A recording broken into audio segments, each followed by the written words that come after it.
Good morning, YouTube, and welcome to the Reptile Barn. We're going to do the next part of our collection tour today. We're going to do the others, right? Not ball pythons today. We're breaking this into segments because there's a lot of animals and I don't want to have a 90-minute video. So I'm in the main lizard room right now. We're making some changes to it. We've moved all the baby sailfins in here. We have some blue trees in here. The adult sailfins and the black trees are in another room, so we'll go over there next. You can see there's a little, fly tape hanging behind me. There's not really much on it, but we had some sort of like fruit flies or something in here for a bit, so we've been hanging fly tape. But yeah, so I'm not going to be showing every single individual animal, but I am going to show every species, okay? So I'm going to try and turn this camera around. How do I do that? So here's a blue tree monitor. This is a little blue. It's got some dirty glass. But we keep blue tree monitors. We've kept them for quite... this guy's 3 or 4 years old now. Doing great for us. Let me back up, show you the whole enclosure. Got a little lay box over there for when there's, breeding going on. Got some live plants, some fake plants, some basking spots, some hide boxes. Yeah, haven't sprayed it today. He is my only tree monitor currently that really likes the water. We have to clean his water every day. The other tree monitors, that is not the case. But he loves getting in there and soaking and swimming and whatnot. He's my only one that will, go under the water to get food. If a bug drops in the water, he'll just swim right down. We used to have a deeper water bowl. Anyway, so we keep blue tree monitors. I will also show you some sailfins. Here, where's our holdback? Here we go. I'll open this one up. He's kind of down a log, so you can't see him very good. There he is. So this is a Philippine Sailfin Dragon. Say hello. Do you want to come out? Very, very friendly if they're raised from babies, we have found. All the babies that we've put, real time into hand raising have been super docile. It's okay. Oh, that's my finger. That's looking for food, by the way. That's not a aggression or anything like that. He was hoping that I was about to feed him. I've been feeding all the other lizards in here roaches, so he was hoping to get some, but he eats from a bowl, so I don't usually tongue feed him. Hey, little guy. It's okay. Anyway, yeah, Philippine Sailfin Dragon. That's Hydrosaurus pustulatus. The blue trees, by the way, like this guy over here. Here's another one. These are Varanus macraei. Let me open him up too so you can get a good look at him. He's in shed right now, but yeah, just cork tubes, whatnot. Anyway, and these guys also, if you work with them, they can be very calm, happy to be handled. Tongue feed, that kind of thing. Certainly not like a bearded dragon or anything like that, but with work, most reptiles can become very, very socialized and happy to be around people. We have found, at least. We have one really large enclosure for a breeding pair of black trees. There's the male right there. His name's Jet. See if I can, there we go. Zoom in a little bit. He's basking right now. I don't know where the female is, but it's a big enclosure. These are very similar to the blue tree monitors. This is Varanus beccarii instead of macraei, but also found in Indonesia, the little islands there. And really awesome. The black trees and the blue trees are the largest, I believe, of the complex. The green trees are the smallest. The greens are the Varanus prasinus, or prasinus, or however you want to pronounce that. But yeah, these guys... All the tree monitors need a ton of humidity. We keep quite a few live plants. Let me zoom back out again. In our enclosures, that helps a lot with humidity.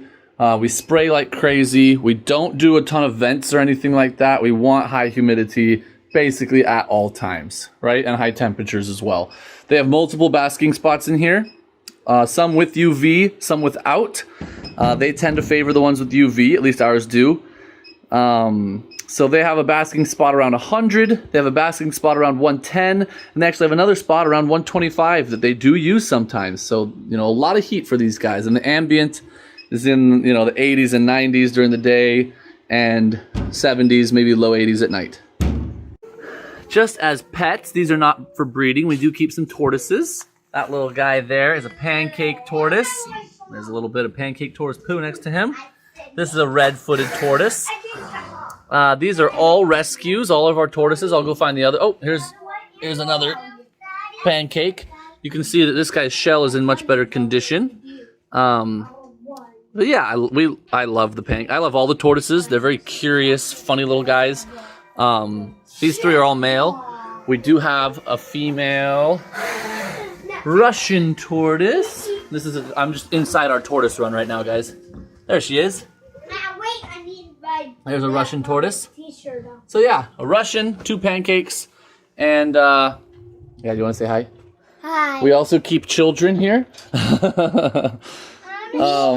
Yes. And her. But him. Yeah. So the tortoises are for shows, birthday parties, things like that. We don't breed them. We also keep Dominican Red Mountain Boas, Chilobothris striatus. These two are breeding underneath this hide that is clearly too small for them. They've shoved all their substrate aside. I'm not gonna lift it up. I was thinking about it, but they're like actively coiled. You know what? Just real. Hi, beauties. Hi, look at that. Oh, what color.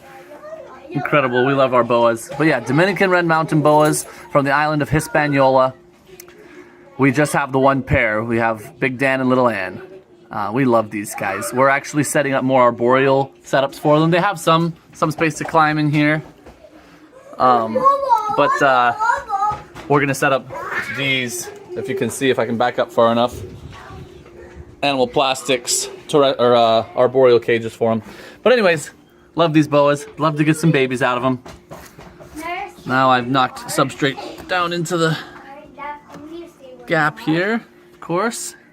It's going to be hard to slide this back shut, but I'll have to.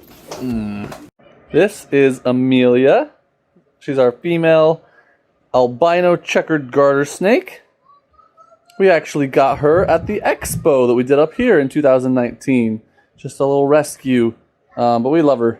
You know, we actually would be interested in breeding garter snakes in the future, but right now she's our only one. So these are live bearers. She eats like a pig. She's not as big as I thought she would be for being, you know, a year and a half old now, but she eats like crazy.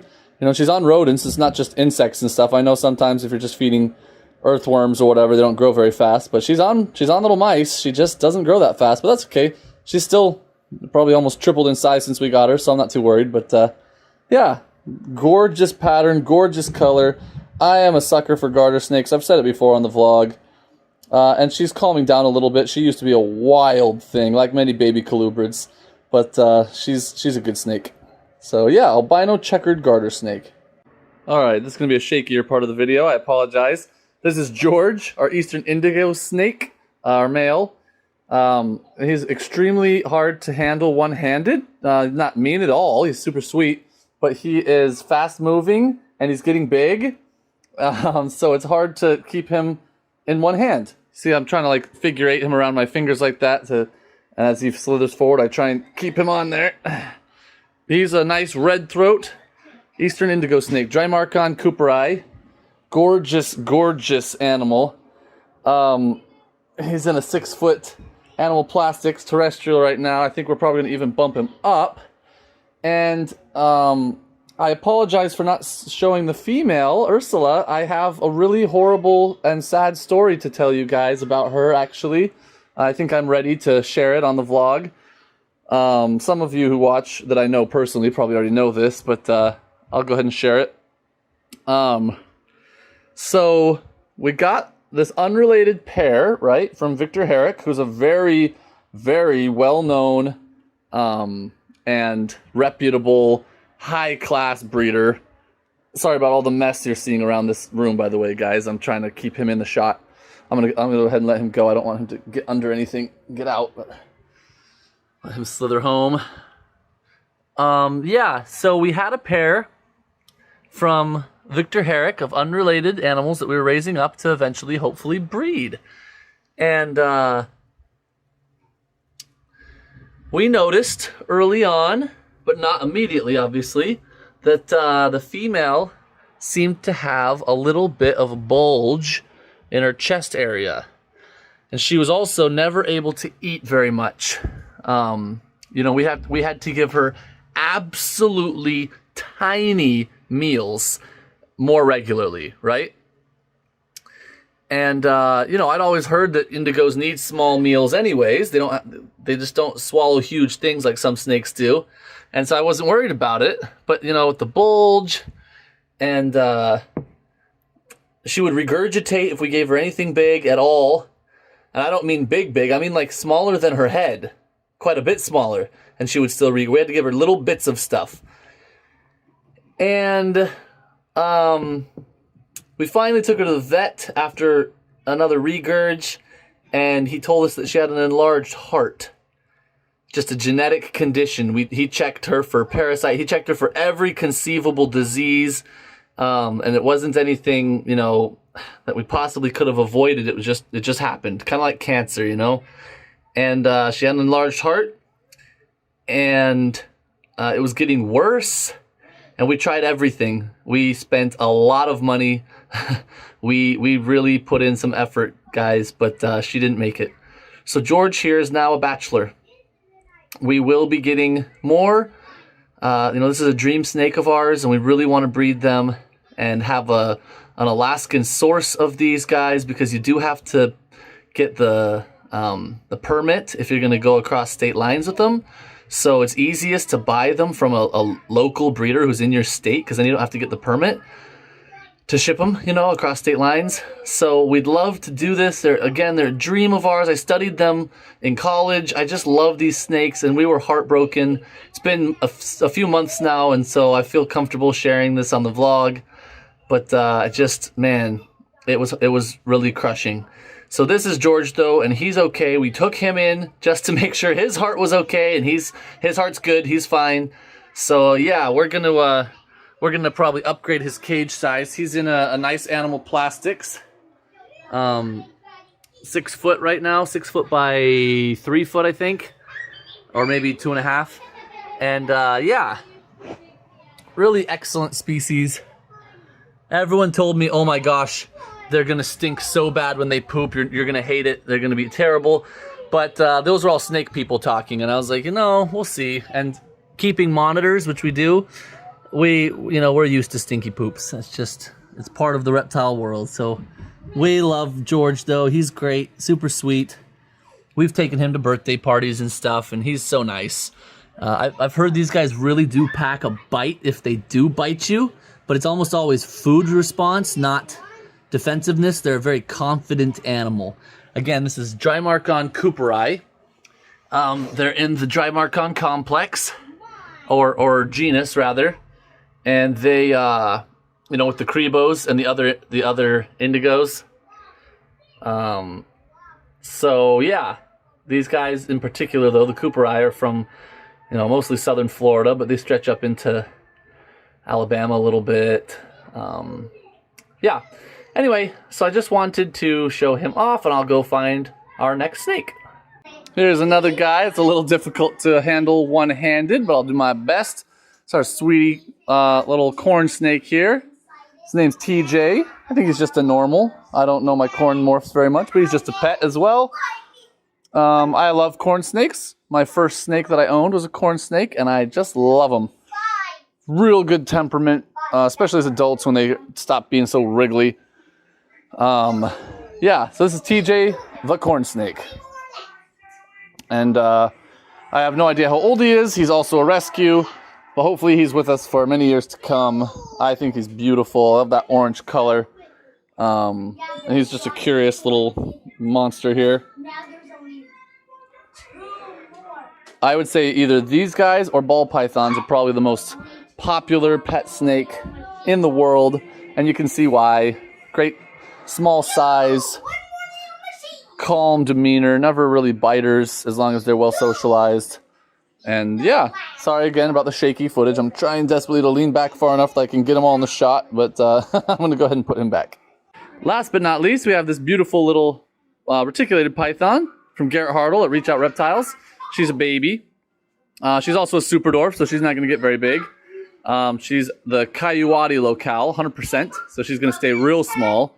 And I was unable to extricate her from her little piece of cage decor here, which is why she's still on it, because I didn't want to pull on her or hurt her or anything. So I'm just going to set her back in. But yeah, pure super dwarf female reticulated python. All right, everybody, that is all. That is, I think, all. Trying to cast my mind around the collection, make sure I covered everything.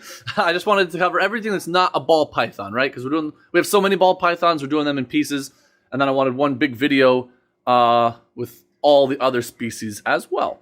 Because we do keep a lot of things here, we just don't have very many of them, like individuals of those given species. You have clothes on, buddy? Yep. You want to help me? Yeah. You want to help me with my sign off? Yeah. Okay, come here, big guy. Okay. All right, we're filming a vlog. See? Yeah. So yeah, we ran through the sailfins, the blue trees, the black trees, the corn snake, the garter snake, the indigo, the Dominican boas, the retic, the pancakes, the red-footeds, the Russian tortoise. I think that's everything.